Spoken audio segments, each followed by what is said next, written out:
14ই ফেব্রুয়ারি আমার বিয়ে হলো। বিয়ে হওয়ার পরে সে আমাকে আমার বাবার বাড়ির ল্যান্ড প্রপার্টি এগুলো তার নামে এগ্রিমেন্ট করে দিতে হবে, আদারওয়াইজ সে আমার সাথে লাইফ লিডিং করতে পারবে না। যেখানে বদলাই সেখানেই বিয়ে করে, বিদেশে পড়াশুনো করানো, সরকারি চাকরি দেওয়া, বিমানবালা হিসেবে সুযোগ কিংবা সম্পত্তি দেওয়ার প্রলোভনে প্রতারণার মাধ্যমে 17 জন নারীকে বিয়ে করার অভিযোগ উঠেছে বরিশাল বিভাগীয় বন কর্মকর্তা মোহাম্মদ কবির হোসেন পাটোয়ারির বিরুদ্ধে। সোনিয়ার মাধ্যমেই আমি জানতে পেরেছি যে তুমি 17টা বিয়ে করেছো। আমার দাবি হচ্ছে আসলে তার বিচার হওয়া উচিত। আর আমিও যে অর্থনৈতিকভাবে সামাজিকভাবে ক্ষতিগ্রস্ত হয়েছে, শারীরিকভাবেও হয়েছে, ইনজিউর্ড আছে, সেই বিষয়ে আমি বিচার চাই। এ সময় তিনি প্রতিবারই আগের বিয়ের তথ্য গোপন রাখতেন এবং চলতি বছরে 14ই ফেব্রুয়ারি খুলনায় চাকরিজীবী খাদিজা আক্তারকে বিয়ে করেন কবির।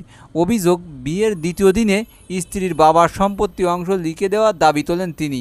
রাজি না হয় মারধর করে সরকারি বাসা থেকে বের করে দেন খাদিজাকে। এ নিয়ে তার বিচারের দাবিতে ভুক্তভোগী নারী ও তাদের পরিবারের সদস্যরা গত 11ই সেপ্টেম্বর বরিশাল নগরীর কাশীপুর বন সংরক্ষণ কার্যালয়ের সামনে ঘণ্টাব্যাপী মানববন্ধন ও বিক্ষোভের সভা করেন।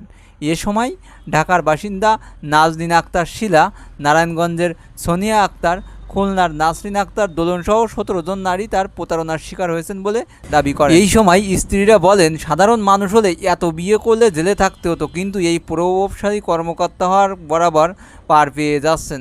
আর আমার কথা হলো, এইসব মেয়ে লোকেরও অনেক দোষ আছে, কারণ তারা সরকারি চাকরিজীবী দেখলেই শুধু লোভ হয়, কারণ এরা সরকারি চাকরিজীবী দেখলেই লোভ সামলাতে পারে না। আপনাদের মতামত কি?